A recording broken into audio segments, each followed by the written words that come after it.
Emmanuel Macron combat pour le Liban. C'est clair. Macron et Netanyahou, ce n'est plus l'amitié du tout. C'est autre chose. On le verra tout de suite. Salut à tous, c'est toujours avec beaucoup de plaisir que je vous reçois. Merci infiniment d'être là. Nous avons une nouvelle chaîne au nom de Moins qu'à Sens TV que je vous encourage vivement. Allez-y, vous y abonnez. À partir de cette semaine, nous allons commencer des vidéos extraordinaires. D'accord? C'est fait? Allez-y. J'attends.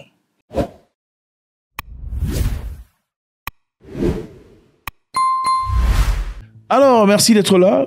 Ok. Emmanuel Macron, vivement, avec toute la ferveur possible, est en train de défendre le Liban. C'est invraisemblable. C'est ça la réalité aujourd'hui, malheureusement. Enfin, pour eux, heureusement pour les Libanais. Okay, dans une conférence frénétique, Macron a réuni plus de 800 millions de dollars récoltés en annonce à Paris. 800 millions, ça c'est presque 1 milliard de dollars. En effet, certaines sources parlent de 1 milliard de dollars récoltés par Emmanuel Macron pour le Liban. C'est chaud. La conférence internationale sur le Liban à Paris a permis de récolter plus de 800 millions de dollars d'aide humanitaire et 200 millions d'aides pour l'armée libanaise, a annoncé jeudi le ministre français des Affaires étrangères Jean-Noël Barrot, enfin bref, je suis pas français. C'est-à-dire, Emmanuel Macron s'est vraiment lancé dans cette histoire pour défendre, c'est évident, ok?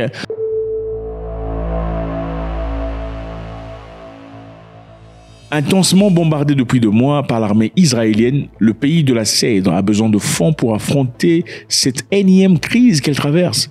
Ça fait quand même un moment que le Liban traverse un moment particulièrement difficile. Et maintenant que Israël a décidé de commencer à bombarder l'Iran pour se défaire de Hezbollah, malheureusement, par la même occasion aussi beaucoup de populations civiles et militaires, Emmanuel Macron a été sidéré par le fait. Sidéré, fâché, voilà. La guerre doit cesser au plus vite. Il faut un cessez-le-feu au Liban. Plus de dégâts, plus de victimes, plus de frappes ne permettront ni d'en finir du terrorisme, ni d'assurer la sécurité de tous. Je regrette amèrement que l'Iran ait engagé le Hezbollah contre Israël, alors que l'intérêt supérieur du Liban commandait qu'il se tienne à l'écart de la guerre de Gaza. Je regrette qu'Israël poursuive ses opérations militaires au Liban, au sud, à Beyrouth, ailleurs, et que le nombre des victimes civiles continue d'augmenter. Je regrette enfin que l'appel que le président Biden et moi-même avions lancé le 25 septembre dernier pour obtenir une pause de 21 jours n'ait toujours pas été entendu. La nécessité demeure que le Hezbollah mette fin à ses attaques contre Israël, quel qu'en soit le prétexte.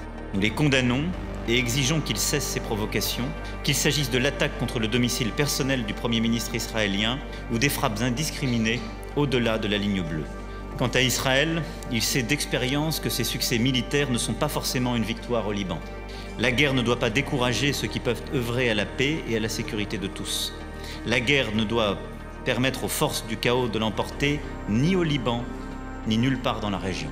Donc il faut cesser le feu et définir sans attendre les mesures qui doivent être prises pour établir un calme durable le long de la ligne bleue et permettre aux populations déplacées, au Liban comme en Israël, de retourner dans leur foyer en toute sécurité.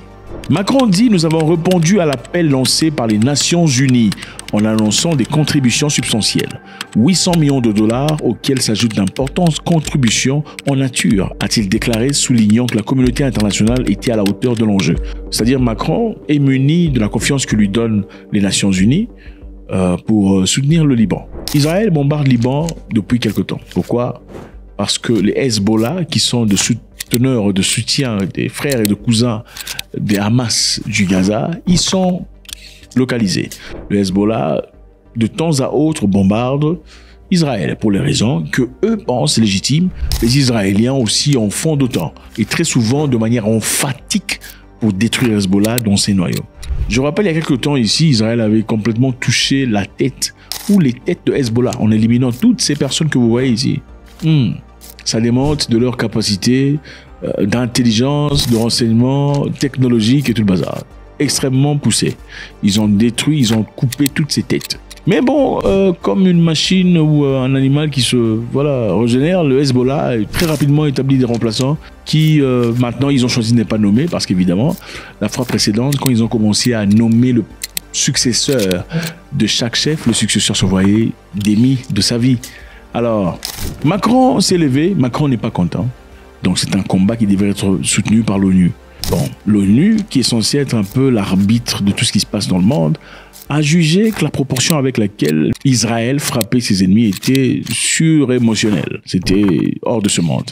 Était inouï. Avec ça, avec ce que le secrétaire général des Nations Unies avait dit, en inculpant M. Netanyahou et disant qu'il c'est un criminel de guerre, il a été exclu de présence ou carrément été banni d'Israël. On a dit qu'il était persona non grata et des personnes comme lui ne devraient jamais fouler plante de leurs pieds en Israël.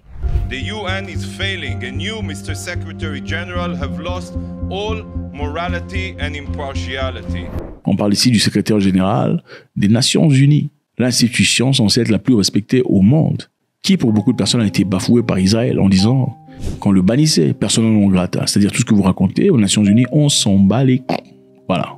Macron s'en est pris à lui-même, contrairement à tous les dirigeants et les leaders européens, il a été le seul à se lever disant « Niet, il faut arrêter les bombardements au Liban. C'est inacceptable. Ce qui se fait au Liban, c'est une répercussion, un reflet direct de ce qui s'est passé à Gaza.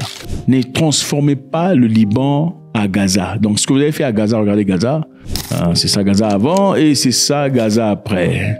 Ne faites pas ça au Liban. C'est ce que vous essayez de faire au Liban. Parce que, d'après eux, ils trouvaient que la pratique des Israéliens était très similaire à ce qu'ils faisaient à Gaza. Et c'était inacceptable. Il fallait l'arrêter. Le ministre libanais Najim Mkati a dit la communauté internationale doit se tenir ensemble pour soutenir les efforts pour mettre fin aux agressions en cours et mettre en œuvre un cessez-le-feu immédiat. Bon, le Liban, c'est censé être un pays libre, n'est-ce pas? Un pays autonome. Dans lequel apparemment vivent les membres du Hezbollah, qui sont ennemis farouches d'Israël. Hezbollah a frappé Israël, Israël a frappé Hezbollah, et finalement Israël a décidé de commencer à bombarder ce que eux pensent être les sites d'Hezbollah dans le Liban, qui est un pays libre, mais par la même occasion aussi détruisant le Liban, et aussi touchant des points des militaires libanais qui ne sont pas Hezbollah. Et ça dérange.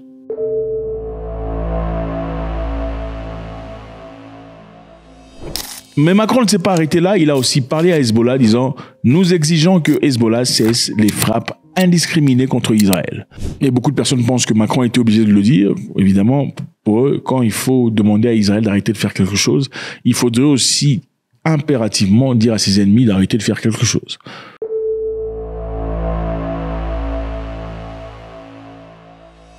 Macron a aussi dit quelque chose de très chaud. Il dit « On parle beaucoup de guerre de civilisation ». Je ne suis pas sûr qu'on défende une civilisation en s'aimant soi-même la barbarie.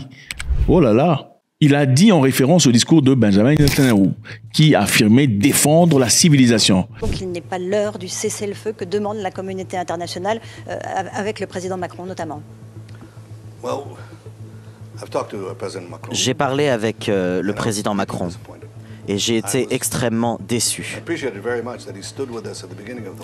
Il nous a soutenus au début de la guerre, mais petit à petit, j'ai vu qu'il changeait de position et qu'il prenait des positions qui sont contre nos intérêts communs, les intérêts des sociétés libres. Il a mis un embargo sur Israël. L'Iran, elle, n'a pas fait un embargo sur le Hezbollah ou sur le Hamas. Et pourtant, le président de la France, lui, a fait un embargo destiné à frapper à Gaza et au Liban. On ne peut pas faire cette distinction-là. Vous faites un embargo sur... Est-ce qu'on a mis un embargo contre la Grande-Bretagne pour une chose et pas pour une autre? C'est complètement absurde. Pourquoi est-ce qu'on nous met un embargo alors que nous combattons une guerre juste contre des terroristes qui utilisent les civils comme des boucliers humains? Nous battons dans cette guerre, c'est une guerre de survie, une guerre de civilisation. Et nous nous attendons à ce que les démocraties se tiennent côte à côte avec nous, qu'ils nous soutiennent de la même manière que l'Iran soutient ses supplétifs. Netanyahou disait qu'il défendait la civilisation et que tout le monde doit se léguer à ses côtés pour combattre la barbarie. Macron dit on ne combat pas la barbarie avec une autre barbarie. Ce que tu fais au Liban, c'est de la barbarie. Au Liban, jusque-là, il y a 11 862 blessés. On y ajoute 2546 morts qui sont répertoriés.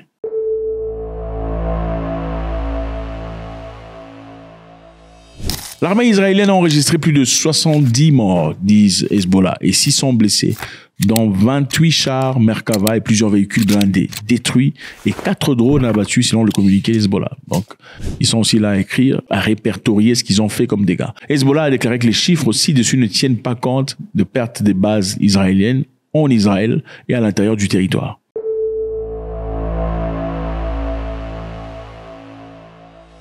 Le vice-premier ministre jordanien et ministre des Affaires étrangères, Yamad Safadi, souligne la nécessité urgente de la communauté internationale d'aider le Liban à répondre aux besoins de plus de 1 200 000 habitants qui sont déplacés à l'intérieur du territoire depuis l'agression et l'occupation israélienne dans leur territoire. C'est pour la première fois que vous entendez qu'on mentionne l'agression avec Israël. Pour la plupart des cas, les gens évitent de le faire. Mais là, on a la France qui se lève, la Jordanie qui se lève et tout le bazar contre Israël pour ses effets au Liban. Depuis là, les Américains aussi ont exhorté aux Israéliens d'éviter de cibler l'armée libanaise. Ils disent, vous êtes en train d'attaquer Hezbollah, mais apparemment vous détruisez aussi l'armée libanaise. Et selon le communiqué du Pentagone, Lloyd Austin, secrétaire américain de défense, a exprimé sa sérieuse préoccupation face aux informations faisant état des frappes contre les forces libanaises, soulignant la nécessité de prendre toutes les mesures nécessaires pour assumer une sécurité de l'armée libanaise et des forces de maintien. Donc, M. Macron a recruté beaucoup d'argent, à peu près $1 milliard. Et dans $1 milliard, il y a à peu près 200 millions de dollars prévus pour équiper l'armée libanaise. Donc c'est clair. C'est la guerre entre Macron et Netanyahou, ou la France et Israël. Ce n'est plus le soutien qu'on avait dans le passé. Évidemment, en France, on sait que Macron aura de la résistance pour ceux-là qui soutiennent Israël, qui vivent en France. Mais c'est évident. Macron, sa position, ses intérêts au Liban ne seront pas détruits par une tierce personne. Merci infiniment les amis, c'est toujours avec beaucoup de plaisir. Je voudrais savoir, j'ai une question très profonde. D'après vous, pourquoi Macron est-il en train de défendre le Liban? God bless.